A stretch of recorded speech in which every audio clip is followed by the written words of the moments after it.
What it do, guys? It's Miggy, Miggy, and we're back at it again with another episode of Random Rambling. And this time, we're gonna be talking about something very integral. If you're thinking online games, you already thought of this as one of the things one of the words you can associate with it, which is toxicity in games, and keeping it PMA. The PMA part we'll talk about later, but right now we're gonna be focusing on the big word here, big buzzword, toxicity. So yeah, when you're online, not just playing games actually. The internet is full of so many toxic things, fake news and a lot of bashing, a lot of hating. But specifically, when you're talking about toxicity, it's more or less associated already with a lot of online gaming. And let's just say toxicity is so bad that that's it. When you think certain games, you already that community's toxic. It's always this. It's always that. And I want to talk about it. I want to talk about it this random rambling episode where it's unscripted, unfiltered, and we just go with the flow.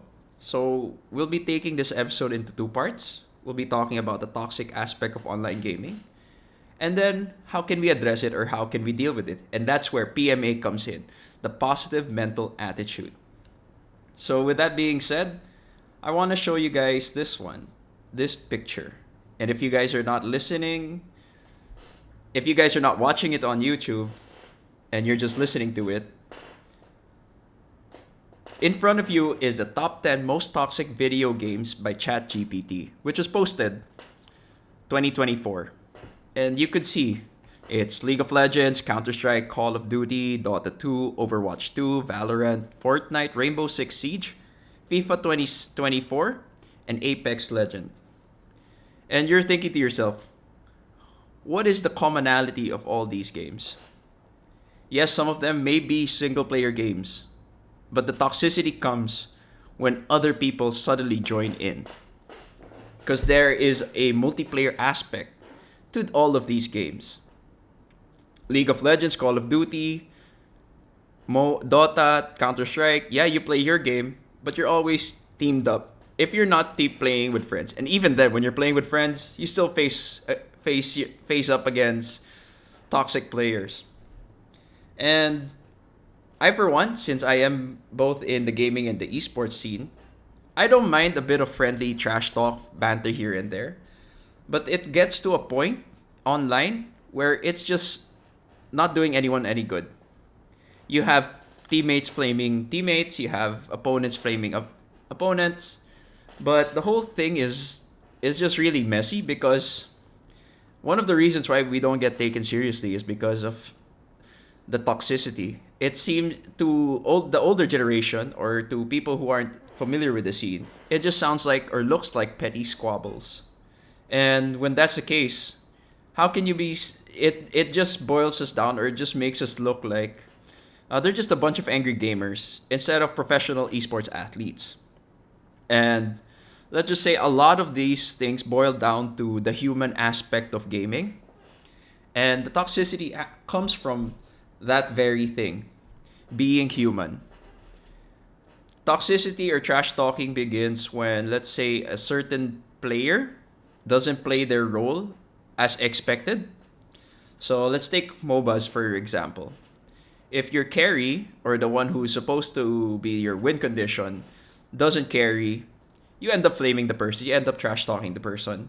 So you directly affect his gameplay because of the way you insult him, the way you talk to him, the way you talk down on him, and it just leads to more anger. As I mentioned, trash talk is all fun and games until someone gets hurt or affected. Because suddenly, the trash talk affects gameplay, affects this person's mental health, affects certain aspects. Because honestly, not everyone plays the game the same way. Not everyone invests the same hours into the said game evenly. Some people are working, some people are hardcore, some people are casual. And that's actually, I feel like that's where the toxicity comes in.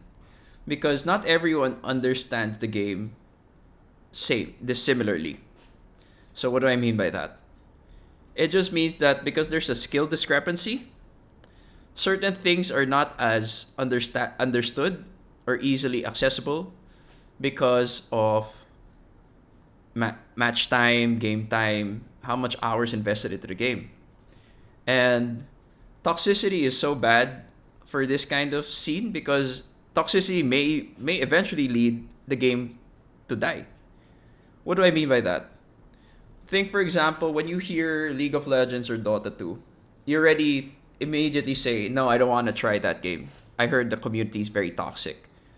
No matter how good the game is, if it's a multiplayer game, players will not be playing it if they feel like the people they're playing with will just end up insulting beginners or lowbies or newbies into the game. So how do you introduce your favorite game or introduce your friends to the game you're playing if it feels like when you start playing, you already have to be good because you're just going to get insulted. You're just going to get flamed. You're just not going to want to play because everyone just wants to talk trash to you. And that's not fun. And when it comes to toxicity, having been in the Southeast Asian regions where trash talk is very common, there's some funny trash talk banter here and there, but eventually when it strikes a nerve, it just doesn't end well. It affects performances and it actually leads to what they call tilt queuing. But before we get to that, let's go through the flow of what happens before tilt queuing. So basically, you enter the game, you end up losing, you end up getting trash talk, getting dumpstered on, or whatever you want to call it. And then, even though the game ended, you still bring that sour taste, that bitter taste in your mouth after. And that's where toxicity, I believe, grows because it's already been planted into you. Even outside the game, it affects you. It just goes to show how much it affects you. It leads to what they call tilt queuing. So what do I mean by tilt queuing? Tilt queuing is a gaming reference to act of immediately queuing for another match after a frustrating loss driven by emotion, anger, frustration without taking a break, cooldown, or reset. So a game, for example, like Mobile Legends, would take 15 minutes of your time. It doesn't give you that much of a brain drain. But if you lost because someone was talking trash to you, or when you lost because you lost really bad, you just feel like you have to get back in. You have to bounce back. You have to try for another win. But if you haven't mentally prepared yourself or you haven't done the mental reset, it's not going to go well for you because your past game is going to be affecting your current game. And it's just going to pile on. You think that it's going to refresh you. It's not. It's just going to pile on loss after loss. There's a higher chance of you losing because your head is not on right. And that's why toxicity is a big thing or a thing that really affects gamers the most. And well, having been in the game, I've gone through my fair share of toxicity. I've been trash talked. I've been dumpstered in game. I've been whatever way I've lost in so many ways already. And if you've gone through the losses I've gone through, you probably would have quit the games I've been playing already. But honestly, it was thanks to Dota 2. Shout out to BSJ for teaching me or letting me know about PMA, which is positive mental attitude, which is a big thing, honestly, in the MOBA space, which is characterized as optimism and a focus on finding the good in situations, even when faced with challenges. So what does PMA mean to gamers? It basically means don't trash talk, don't be toxic, try to see the good in everyone. Long story short, right? It sounds easier said than done because honestly, with everyone thinking that the norm of communities is toxicity, PMA is very hard to get by or learn because it's, the saying, you can't teach an old dog new tricks. But once you've understood the concept of PMA, you'll realize that your gameplay or your gaming experience will be a lot better than you sticking to that toxic mindset. So how does PMA help you in gaming? Honestly, there's that whole understanding where, since I've mentioned that the top 10 most toxic games are multiplayer games, you have to realize that you cannot always micromanage your teammates or your opponents. The only player you have direct control over would be yourself. So, for example, you play a five man MOBA game, League of Legends, Dota, ML. Name your pick. Pick your poison, right? You're gonna realize that yes, you have a role to play, but you can't be teaching other people how to play their role, especially when you're already focused on yourself. It looks or seems off to be talking trash towards someone playing another role as you playing a different role, right? So if you're playing POS 1, you tell your POS 5 to play their game better, but you have to realize that no matter how many times you correct them or whatever, it's still them deciding how they want to play. So it's best for you, for your peace, to let them be and just focus on your game. Because it's not the only person's gameplay you have control over is yours. So just like that, it's less stress to your brain because you don't have to think for other people, and it actually improves your gameplay because now you're focusing a lot more on your mechanics and your role as that position. And then moving on from that, positive mental attitude would be seeing bright things, because again, the toxicity is brought about by the human aspect of gaming. So there are certain things we have no control over because, again, people make errors, people make mistakes. And when you understand the whole idea of finding optimism or focusing on finding the good in situations, you can turn a bad situation into a positive outcome. So what do I mean by that? When you're taking objectives, when you're taking rounds in L's, you always have to realize that these things are part of are natural in gaming. There's always going to be a winner, there's always going to be a loser. So take it in from FPSs. There are multiple rounds in a map, and you have to understand that you're not going to win all the matches unless you're like a KDA machine or something. But it just means that sometimes you take the L's because it's the most strategic thing to do. You could take L's because you need to save up for eco. You gotta save up for buy rounds, right? And those are strategic ways to look at L's or taking losses in maps. So just like that, PMA, characterizing optimism and focusing on finding the good in situations. So you have to understand that everyone will be making mistakes. It just the way we address these mistakes is what makes us better players or better gamers. So we might have taken L's in our main objectives or big objectives, but it doesn't mean the game's over.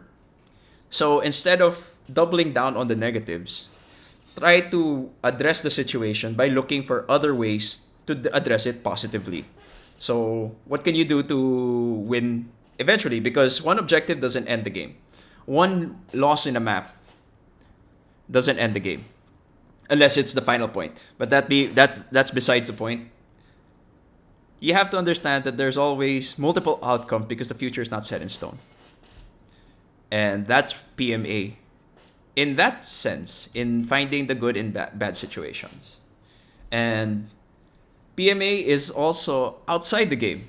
So you can take L's left and right. And as I mentioned, this actually brings about the idea of tilt queuing, wherein you're so pissed off about your bad performance that you just want to play again because you want to make up or redeem yourself from that L. I guess I learned this concept. It's from Jenkins, actually. If I recall correctly, it's from one of the Dota 2 caster talents, Jenkins. And he mentioned this whole idea of set queuing, wherein you take breaks. It doesn't have to be a long break. It's just there to prep you for the eventual win or loss.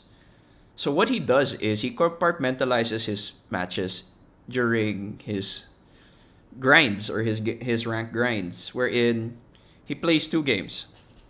If they were 2 L's, you take a break. If it was 2 wins, you take a break. You take 1 win, 1 loss, you take a break.